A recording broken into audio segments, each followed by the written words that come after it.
Bien-aimés dans le Seigneur, soyez bénis. Je me permets de venir devant vous pour le 7e mois, mois de grâce, chiffre 7 de notre Seigneur. Oh oui, qui nous donne toute grâce et toute miséricorde. Je viens juste, le Seigneur m'a dit, va, dites-les leur de pouvoir s'y prendre garde, car ma parole dit dans le livre de Apocalypse chapitre 3, versets 15 à 16, que si tu es ni chaud ni froid, je te vomirai. Si tu es tiède, je te vomirai dans ma bouche, de ma bouche. Ah, Seigneur, donc nous sommes tous ça là, tout l'univers et nous tous dedans là, c'est avec toi que nous y sommes. Si nous sommes ni chauds ni froids, tu nous vomirais. Oui, dites-les-leur. Et demande-leur, pourquoi je dis, si tu es tiède, je te vomirai. Et pose-leur la question de savoir, pourquoi Adam et Ève, quand ils mangeaient le fruit, c'est parce que l'ennemi, et pourquoi l'ennemi les a orientés sur ce sujet? L'ennemi savait qu'ils étaient dans le bien, et lui, il était dans le mal, c'était séparé. Et l'ennemi a tout fait pour les faire tomber dans le mal. Parce que Dieu les aime. Quand Dieu aime, bien aimé dans le Seigneur, il faut savoir que là où il y a l'amour de Dieu, l'ennemi va tout faire pour nous faire tomber dans le mal. Oh, gloire soit rendue à Jésus qui nous a donné son sang pour ce sujet. Bref, le Seigneur me dit de te dire à toi et moi que quand on est chaud ou on est froid, c'est notre libre arbitre qui va le choisir. On ne peut pas être à la fois chaud et froid. Quand on est ni chaud ni froid, Dieu nous vomit. Ça veut dire quoi? Nous, les enfants de Dieu, nous, les chrétiens, nous disons, je suis avec Dieu. Ah, il faut faire le travail de Dieu. On fait à demi-teinte, on est tiède. Pour prier, on est tiède. Pour aller vers ceux qui n'en ont pas, on est tiède. Pour faire l'œuvre de charité, on est tiède. Pour faire l'œuvre de tout ce qui est bien, on est tiède. Maintenant, si ça ne tenait qu'à ça encore, maintenant on va jouer le jeu de, bon, un coup je suis un peu avec Dieu et puis je suis un peu dans le monde. Hein. De toute façon, je vis sur la terre. Hein. Bien aimé dans le Seigneur, Dieu te vomit. Dieu m'a dit de te dire à toi et moi, il va te vomir.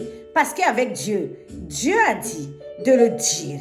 Il aime les gens tranchés, les gens décisifs, les gens qui utilisent leur libre arbitre pour choisir soit faire du bien, choisir, soit faire du mal. Regardez bien, bien-aimés dans le Seigneur. Si tu es aux côtés de Dieu, reste dans le bien car la Bible est claire. Ceux qui font du bien, continuent à faire du bien. Ceux qui font du mal, continuent à faire du mal. Il n'y a pas, le bien et le mal ne cohabitent pas ensemble. Laisse-moi te dire une seule chose. Ton corps qui est le temple du Seigneur, là, c'est la maison de Dieu, c'est l'habitacle du Saint-Esprit. Tu es sûr que le Saint-Esprit va aimer vivre avec toi et avec son ennemi? Non. C'est clair. Le Saint-Esprit est avec toi pour le bien. L'ennemi, le rebelle, Satan et ses agents est avec toi pour le mal. Tu ne peux pas dire, oh, je fais un peu la vie mondaine avec tout ce que l'ennemi te manipule à faire pour encaisser là-bas dans ce monde que tu sais bien. Hein, dans le livre de Romains, c'est dit là-bas, les fornications, l'adultère, tout ce qui ne plaît pas à Dieu, tout ce qui ne concorde pas à la loi divine de l'Éternel. Eh bien, tu es en train de faire. Après, tu dis, oh, je viens prier Jésus, et puis c'est bon. Seigneur Jésus, je te prie, je te demande pardon, hein, je suis avec toi. Aïe, choisis ton camp. Le pardon est là pour ça, oui. La manipulation de l'ennemi est là pour ça, oui. Preuve, les Adam et Ève sont tombés. Le Seigneur Jésus est venu donner sa vie. Dieu lui-même est venu donner sa vie pour nous sauver. Comme la fois dernière, j'ai dit, Mais quand il nous sauve, dans le livre des Hébreux de la fois dernière, que quand tu nous sauves là, on ne peut pas demeurer dedans. Quand on demeure dedans, on continue à crucifier le Seigneur. Et la valeur de la crucifixion ne peut pas s'exercer dans nous ici. Pareil dans ce message. Ni chaud, ni froid. Ça veut dire quoi? Tu es tiède, non? Aïe, tu es tiède pourquoi? Tu es tiède parce que tu veux tout avoir, tu ne sais pas où tu es. Donc, avec Dieu un peu, avec Satan un peu, ça ne fonctionne pas. Bien-aimé, laisse-moi te dire, l'ennemi avec ses agents et ses fidèles, quand ils vont faire du mal, quand un sorcier, un magicien, un vaudouman, un vaudouwoman, un qui que ce soit, que sais-je encore, des sciences occultes de je ne sais pas quoi, quand il décide, il dit qu'aujourd'hui là, il va faire tomber tel, ou il va inverser la cour du monde avec tel type de pensée, avec telle pratique, ils vont se mettre à la brèche avec la foi de leur côté là-bas. Et ils ne vont pas essayer de voir est-ce que Dieu existe, est-ce qu'il y a les principes de pardon. Non, ils vont être fermes et ils vont faire le mal comme il le faut. Quand quelqu'un veut te tuer là, il va te tuer si tu es faible. Il va le faire. Il va, même s'il ne le fait pas sur le corps, il va chercher jusqu'à tous les moyens. Il ne dort pas. Il ne dort pas. Il va rester debout. Mais, et après, on est là les lorgners, en disant, ah, nous sommes des chrétiens, mais nos vies restent toujours coup-ci, coup-ça. Regardez-les, ils vivent dans la méchanceté, ils font du mal et tout, et leurs choses avancent. Mais ils ont tranché avec Dieu. Ils ont dit, tu nous as créés avec notre libre arbitre là. Nous, on a choisi de servir le rebelle. Donc, ils sont froids avec le rebelle. Le Père les regarde. Le rebelle les fait amener là où ils veulent. Mais toi et moi, enfants de Dieu, un coup on est avec Dieu, un coup on est dans le rebelle là. On est devenu quoi? Tiède, non? Notre propre Dieu nous vomit. Bien aimé dans le Seigneur, revenons dans les fondamentaux de la parole de Dieu. Pour être avec Dieu, il faut être sincère, il faut être tranché, il faut être décisif. L'ennemi va toujours chercher à nous faire tomber. Pourquoi? Parce que Dieu ne l'aime plus. Il est rebelle. Dieu ne va pas l'aimer. Et il va nous faire tomber parce que nous sommes les amours de Dieu. Il va nous faire tomber par méchanceté, par jalousie, par ruse. Laisse-moi te dire, dans la maison, tu as 2 enfants. L'un est fidèle au respect des principes familiaux. Et maintenant, l'autre est un voleur, un destructeur et tout. Te voilà richissime. Tu es assis sur ta richesse. Vas-tu prendre ta richesse là pour donner à celui qui est voleur, ou bien vas-tu prendre ta richesse pour donner à celui qui est fidèle avec toi, qui est sincère, crédible dans sa façon de faire, dans le respect de tout ce qui se passe. La parole est claire. J'ai vu ta conduite. Tu es ni chaud ni froid. Je te vomirai. Quelle est la conduite que tu as avec Dieu? Quand il s'agit de Dieu, tu es enfant de Dieu, tu es chrétien. Être chrétien ou être avec Dieu est une philosophie de vie. Cette philosophie de vie est diamétralement opposée avec la vie mondaine, la vie des athées et la vie des païens et la vie avec l'ennemi. Non, ça n'a rien à voir. C'est 2 mondes différents. Dieu a ses principes, ses commandements, ses règles, sa manière spirituelle de prier et de pouvoir être dans la vie de tous les jours. Tous les jours, 24h24. L'ennemi a sa manière et ses principes aussi. Quand il demande à ses fidèles d'aller dormir dans les tombes, dans les cercueils, manger tel type de choses, faire telle pratique, aller sous la mer à telle heure, mettez-vous nus, même si c'est dans l'hiver, aller nager dans je ne sais pas quoi, ils vont le faire. Mais nous, enfants de Dieu, quand il nous dit, allez de l'autre côté, faites ceci, faites cela. Oh Seigneur, c'est trop, hein? Oh, ça c'est pour Dieu. Est-ce que c'est Dieu là? Mais quand tu es en train de dire, est-ce que c'est Dieu? L'ennemi rit. Prenez-le vite. Il est en train de naviguer. Et Dieu va faire quoi? Quand Dieu te vomit là, pas de grâce, pas de miséricorde. Tu deviens pitoyable. Tu deviens nu. Tu n'as même pas de sécurité. Nu ne veut pas dire marcher nu physiquement, hein. Tu n'as pas de sécurité. Même les anges qui sont mis à ta disposition là, il met leur main comme ça, il ne fait que t'observer. Le Saint-Esprit qui devait être avec toi là, il croise tes bras, il est en train de te regarder. Parce que tu as renié les principes du royaume en tant qu'enfant de Dieu. Et comment veux-tu aller convaincre ton voisin qui est dans le monde pour pouvoir venir à toi? Du moment toi-même, tu ne respectes pas ton pays ni la loi de ton pays. Bien-aimé dans le Seigneur, l'exemple est très simple. Lis le livre de Jude, chapitre 1, verset 5.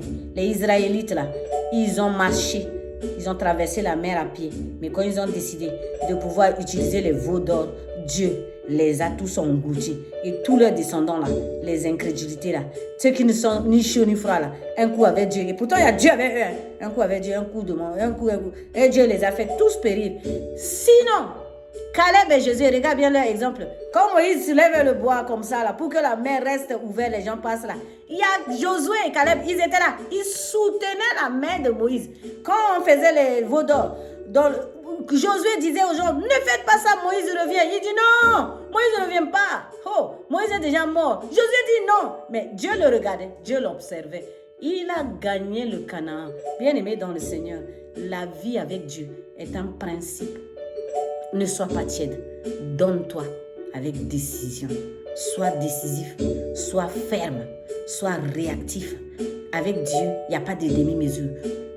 La Bible dit dans le livre de Matthieu chapitre 22 verset 37, tu aimeras le Seigneur ton Dieu de tout ton cœur, de toute ton âme et de toute ta pensée. Jésus, c'est Jésus qui l'a dit. Jésus n'a pas dit, tu aimes la moitié de ton cœur est pour ton voisin et l'ennemi et la moitié de ton cœur est pour Dieu. Il a dit que la moitié de ta pensée est pour les choses du monde là et avec des jugements par ta pensée là et que la moitié est pour Dieu. Il n'a pas dit, oh la kaya brasanda brashikara brasota. Bien-aimé dans le Seigneur, revenons aux fondamentaux. Dans le livre de Éphésiens chapitre 1 verset 6, il est dit là-bas que l'héritage, le royaume de Dieu n'est pas forcément à hériter, hein, ça se construit. Preuve, si tu vas avec Dieu et que tu es un coup, ah Seigneur, vraiment, j'ai envie de me distraire un peu, hein. J'ai fait ce que je peux. Si tu es un homme, j'ai utilisé les moyens que je peux. Si tu es une femme, tu as fait ce que je peux. Oh, ton corps qui le Saint-Esprit habite dedans là. Tu as travaillé d'une façon où Dieu même ferme les yeux, va pas regarder. Tu reviens, tu dis, oh Dieu, tu sais, je suis ton enfant, non? Je suis avec toi. Oh, bien aimé, c'est quel désordre. Dieu est un Dieu de principe. Le royaume de Dieu, le ciel, la terre, tout a été fait par les principes. Le système de l'existence a que des principes et des calculs. Si tu es avec Dieu, il faut te dire que Dieu, que tu le sais, n'est pas un bonbon ni un jouet. Non, c'est le propriétaire de toute l'existentielle. Et comme disent les scientifiques, si on enlève juste un petit numéro dans tous les calculs qui maintiennent l'univers tout entier, tout s'écroule. Et il y a quelqu'un derrière qui protège tout ça là. Cet architecte-là, quand il dit que tu es avec lui, là, c'est lui. Prends ça là. Sa parole là. Va devant lui. Demande-lui comment on fait. Je ne veux pas être tiède avec toi. Je ne veux pas qu'à la fin tu me dis, tu vas me vomir. Mais il va te vomir où? Il va te vomir devant sa porte. Tu n'entreras pas à la fin de ton séjour. Ah, ça c'est une partie encore. Mais il peut te vomir sur la terre. Plus de grâce, plus de miséricorde. Parce que les gens pensent que tout est par grâce. Et même si j'outrepasse les principes du Créateur, je fais comme je veux. Un peu là-bas, du côté des rebelles. Un peu ici, du côté de Dieu, j'aurai la grâce. Non, bien-aimé. Non. Regarde ta vie. C'est à quel niveau? Qui c'est qui habite dedans? C'est le Saint-Esprit ou c'est les rebelles ou bien c'est les deux? Comment tu demandes à Saint-Esprit de vivre dans ton corps qui est le temple du Seigneur là, avec son ennemi Satan? Est-ce que deux ennemis peuvent cohabiter au même endroit? Déjà que, à cause du monde de Jardin d'Éden, on a des querelles personnelles. Je fais pas, je fais du bien, non, je fais pas du bien, je fais du mal. Et tout, gloire ça aujourd'hui à Jésus qui nous aide avec son sang à pouvoir choisir notre camp. Nous avons le libre arbitre. Quand est-ce que nous allons choisir? Ah, bien-aimé, lis la parole de Dieu. Applique-le. Vis avec. Va dire à ton frère qui est à côté qu'il est l'amour de Dieu, qu'il arrête avec l'ennemi. et qui viennent avec Dieu. Faisons le bien. Ceux qui font du bien, continuez à faire le bien. Et ceux qui font du mal, continuez aussi à faire du mal. Et vous allez réussir dedans, hein, dans vos mal là. Parce que vos jugements, c'est au dernier jour. Parce que la parole est claire. Chaud ou froid. Pas tiède. Choisissez. Camp de Dieu, camp de l'ennemi. Ne lorgnons pas les voisins de l'ennemi qui réussissent parce qu'ils ont choisi avec la fermeté. Et ils sont constants dedans. Donc toi aussi, choisis ton Dieu et reste constant dedans pour pouvoir gagner ton royaume. Éphésiens chapitre 6 verset 8 dit, dans l'assurance, chacun sera payé en fonction du bien, selon le bien qu'ils auraient fait sur leur passage sur la terre. Tout est dedans. Tout est dans la parole de Dieu. Aujourd'hui, le Seigneur me dit, en tant que son amour, ne joue pas le ballon de gauche à droite. Sois pas tiède. Dans la prière, non. Sois pas tiède. Dans le service de Dieu, non. Sois pas tiède. Dans l'engagement avec Dieu, reste correct, clair, net et précis, décisif avec Dieu. H24. Pour que ta grâce et ta miséricorde, la paye des récompenses de tous ceux qui font du bien, soit ton partage. Et aussi, ceux qui sont dans le mal, si tu peux les convaincre pour venir dans le bien, ils voient ta conduite, parce que c'est ça la parole, ta conduite, et qu'ils demeurent et qu'ils soient convaincus pour venir avec toi. Mais si ta conduite les décourage déjà, ça veut dire que quoi? Dieu tient compte de conduite et il nous vomit en fonction de notre conduite. Il y a la foi, mais la foi, c'est de l'abondance de cœur que tout sort de la bouche. Quand on pose des actions, l'ennemi peut manipuler, mais quand on est ferme avec Dieu, les anges sont au travail tous les jours avec nous. Il nous maintient toujours dans le bien. Ne regrette pas le bien que tu fais, surtout pas. Un chaud ni froid, c'est ça. Ne regrette pas quand tu es dans le bien en tant qu'enfant de Dieu. Fais-le. Mais quand tu es l'enfant de Dieu, tu choisis le mal. Le Seigneur ne pourra rien. Évitons que le Seigneur nous vomit, car nous allons être des pitoyables, des gens nus, pas de grâce, pas de miséricorde. Que cette parole t'interpelle à revoir au plus profond de toi qui habite dans ta maison. Est-ce que c'est le Saint-Esprit ou bien tu veux que le Saint-Esprit et l'ennemi habitent ensemble? Demande à Dieu la grâce et la miséricorde de rester ferme. Aide ton prochain. Fais du bien comme Jésus l'a fait. Il te demandera, as-tu vu les malheureux? As-tu vu les malades? As-tu eu pitié de ceux qui n'en ont pas? Comme un petit enfant, as-tu donné ton pain aux voisins? Ah, selon tout est pour toi. Bien-aimés, réfléchissons, appliquons la philosophie de vie d'être avec Dieu comme Dieu lui-même est amour, miséricorde, grâce pour nous les humains. Et que toute la gloire lui soit rendue au nom de Christ Jésus. Amen, amen, amen. Lis cette parole, envoie à ton voisin pour qu'il sache que la conduite permet aussi à Dieu de nous vomir pendant nos séjours sur la terre, à beaucoup souffrir et à la fin, dans le royaume, à aller de camp de l'ennemi en enfer. Or, l'enfer n'a été pas fait pour l'homme, l'enfer est fait pour Satan. Que toute la gloire soit rendue à l'Éternel, notre Dieu, qui a permis que ce message vienne nous exhorter tous au nom puissant de Christ Jésus. Amen, amen, amen. Aime ton Dieu de tout ton cœur, de toute ton âme et de toute ta pensée. Tout, adverbe, tout, soit béni au nom de Jésus.